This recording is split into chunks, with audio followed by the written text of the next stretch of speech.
Hi guys, welcome or welcome back. Thank you so much for being here. It's so greatly appreciated. It truly is. So we are taking another trip down the Reddit rabbit hole with my stalker story. I am actually blind reacting to this, so I am going to be hearing it for the first time with you guys. I said before that I decided to start doing these because being a single mother and working, it takes a really long time sometimes for me to research the story and give a victim the the quality of the story that they deserve. So sometimes it's like I have to disappear for a week or so before I have enough time to research, film, edit, and get a video up. So I figured in the meantime, this is much easier to put up while I work on other stories. With that being said, if you guys have any ideas or stories that you want covered, please let me know. If you have any suggestions about anything, please let me know. But other than that, let's just get started. I met the person who would later become my stalker in March of 2016, Good Friday to be exact. I met him at a church service because his church and mine have a partnership together. I don't remember exactly how we ended up sitting next to each other during service, but we did and hit it off right away. I also want to say up front that he and I were never in any kind of romantic relationship, only friends. But I do know that he did want to date me at some point, to which I declined because at the time I was not looking for a relationship in general. I have always been someone who is very good at reading people, and I pick up on other people's emotions and character very quickly, sometimes long before other people are even aware of certain things. When I met this person, I could tell there was something off about him right away. But almost immediately, he let it be known that he is high functioning autistic. Thinking that this was what I was picking up on, and having known plenty of people who are high functioning autistic throughout my life, put me at ease. Because even though they could be rather persistent in their interactions, they never caused me any harm or made me feel uneasy. We exchanged phone numbers and throughout the summer developed our friendship. We hung out at each other's houses, we went to different places together, and did all the things that normal friends do. But that fall was when things really started to change. My new friend believed in some really weird, tricked out stuff when it came to our religion. That God was sending him visions and that he had seen me in some of them before we met, that he was a prophet. Neither one of our churches taught these things, and hearing him talk about them made me really uneasy because I'd previously come out of a congregation that believed these same exact things. I was in that environment for 2 years, and when I finally had the courage to leave and break free of all of that, I came out of it all with severe anxiety, depression, and PTSD that I've been in treatment for ever since. Oh my God. But despite it being hard to hear him talk about these things, there was still a part of me that was determined to help him realize that these things were not only not in line with what we believe, but were also very unhealthy to obsess over the way he seemed to be obsessing over them. I think that was my first and biggest mistake. Over the course of the next school year for me, college, I started to sink deeper into a depression because of some things that had started to happen to me, and my friend seemed to get more and more insistent in his beliefs, despite multiple people, including myself, tell him that he needed to not focus on those things. Finally, in December of 2017, after going through a particularly rough patch, I'd had enough and told him that if he couldn't honor my wishes to not talk about those things in front of me, knowing that I had a bad history with them, something that I made clear and asked him to do multiple times, then we could no longer be friends. And this is where the stalking begins. After I told him that we couldn't be friends anymore, he went off the rails. I started getting phone calls and texts from him at any and all hours of the day or night, where he would preach the truth to me and prophecy over my life. I blocked his number in my phone, and then the messages on social media started. I'd unfriended him on a certain website, but that didn't stop him from blowing up my inbox with messages about how he was a prophet, how he knew that what he was seeing and experiencing was coming from God, how I didn't believe him because I was possessed by demons, and how I should just believe that what he was predicting would happen to me would come true. So then I would see the light. I then blocked him on social media, but that didn't stop him from creating profiles under other names, claiming to be a third party, sending me messages from him. Eventually, he started showing up to my church to look for me, but I'd stopped going. Aside from this happening on the side, I had fallen into a deep state of depression because of other situations going on in my life that were even worse than this one.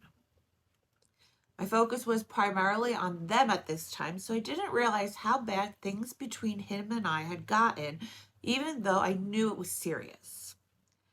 I became apathetic to a lot of things and was at the point where I was thinking about unaliving myself and was more focused on trying to figure out the best way to unalive myself rather than dealing with things that needed to be dealt with. I blocked probably 5 or 6 of these profiles that he created before I decided to just ignore them altogether. After all, if he was just going to keep creating more profiles to harass me with, blocking all of them was useless. One night in early February of 2018, I went out to my parents' house to stay the night and visit, and ended up falling and hurting my ankle while I was out.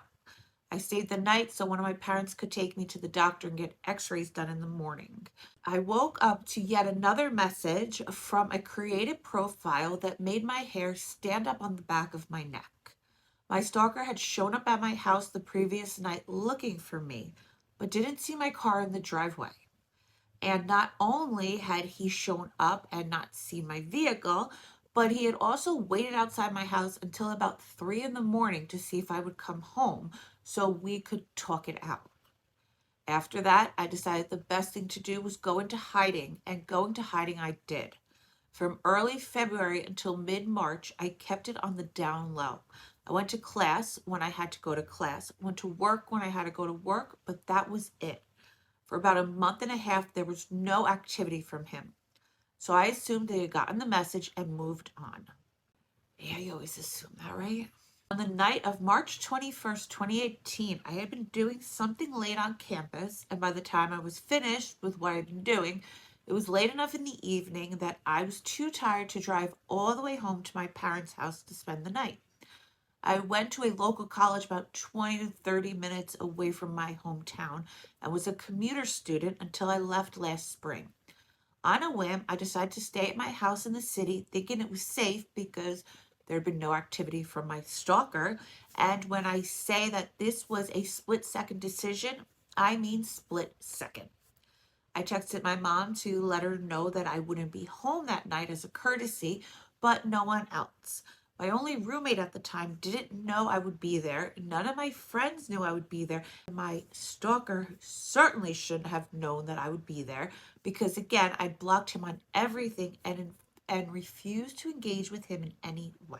I kept looking around while I was driving down my street to see if my stalker wasn't hiding somewhere or headed to my house. I didn't see anyone, so I was optimistic. Oh my God. I pulled into our driveway and began unloading things from my car to take into the house, which required multiple trips. So I didn't bother to lock our front door once I got inside with my first load. My roommate, who hadn't seen me in about 2 months and who was surprised to see that I'd come home for the night, started a conversation with me, asking how I'd been and general catching up. This was maybe 5 minutes into me being home.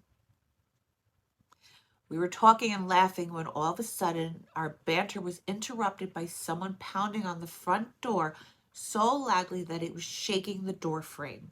I turned around in a split second to see my stalker standing on our porch, dressed all in black and a crazed out look in his eyes.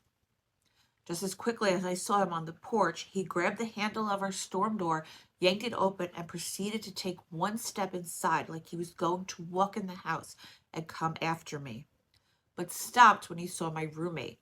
Before I realized how unhinged he actually was, and all of this started, he'd been over to my house a few times after I moved in, and for the first few months that I was there, I lived alone because my roommate was on co-op out of state for her engineering degree. My roommate threw me in her room, barricaded me inside, and made him leave. He scampered out the door and off into the night. As he left, he turned around and said, "You better keep your door locked." I came out of her room a complete wreck, crying and feeling absolutely drained of energy. She wanted to call the police, but I just wanted to go to bed. We agreed that I would go to the police station in the morning, and we would both leave the house at the same time to keep one of us from being ambushed or otherwise accosted by this guy. I texted the leaders at church telling them what happened and explaining why I hadn't been there, who thanked me for letting them know of the situation and became very protective of me from that point on. I went to file the report, and upon giving the name of my stalker to them, was sent upstairs to talk to the staff of the judge presiding over mental health court in my county to get information about filing a restraining order, paperwork for which I went home with that day. During this whole process, other things came to light as well about my stalker through other sources. Not only was he autistic, but also a paranoid delusional schizophrenic who repeatedly went off his medication due to his delusions that he was a prophet from God with special powers. He believed God was telling him to stop taking his meds so he could be fully operational in these powers. But he'd also been kicked out and permanently banned from another local college in my area for going off his meds and having a psychotic episode that was bad, that he was accused of hurting someone.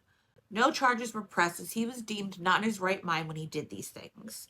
But the college deemed him to be too much of a liability, and he was escorted off the property by police and issued a lifetime ban by the school's disciplinary committee.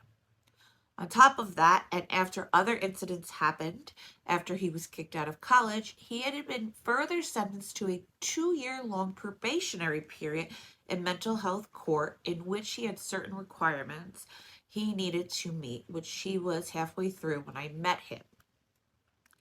After the incident happened, I became a shut-in and stopped going to school and went to work only because I had to. I missed so much school over the next 2 months that I knew if I tried to stay and finish out the semester, I'd fail all my classes.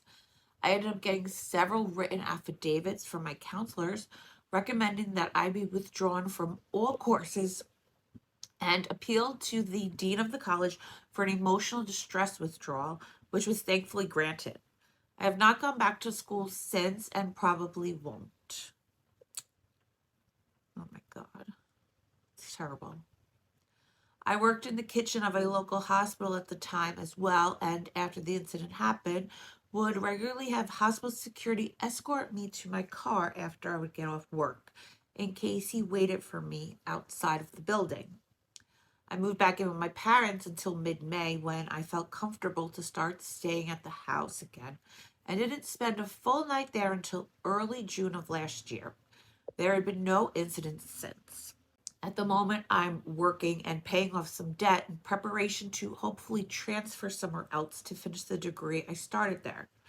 Things have gotten so much better since then, thankfully, but every once in a while I still find myself getting an eerie feeling of being watched when I'm home alone at night. And at times, I still get a text from some of my church friends warning me not to come to services because he's shown up there. Now, I made some really stupid mistakes in how I dealt with this. I was dumb, had a lot going on, life that was swallowing me up at the time, and had never dealt with anything like this before. So there was a degree of being naive as well. But I made it through and am now all the wiser for having gone through this. That's terrible. I'm really sorry. That's awful. Um, I think that you're a better person for going through this, and I'm sure that it changed you probably forever, but I think that um, it has probably helped you in a lot of ways to realize how strong you actually are. All right, guys, if you're still here, thank you, thank you, thank you. I love you and I appreciate you so, so, so very much. Please like, subscribe, and comment if you haven't yet and you feel so inclined to. And until next time, stay safe out there.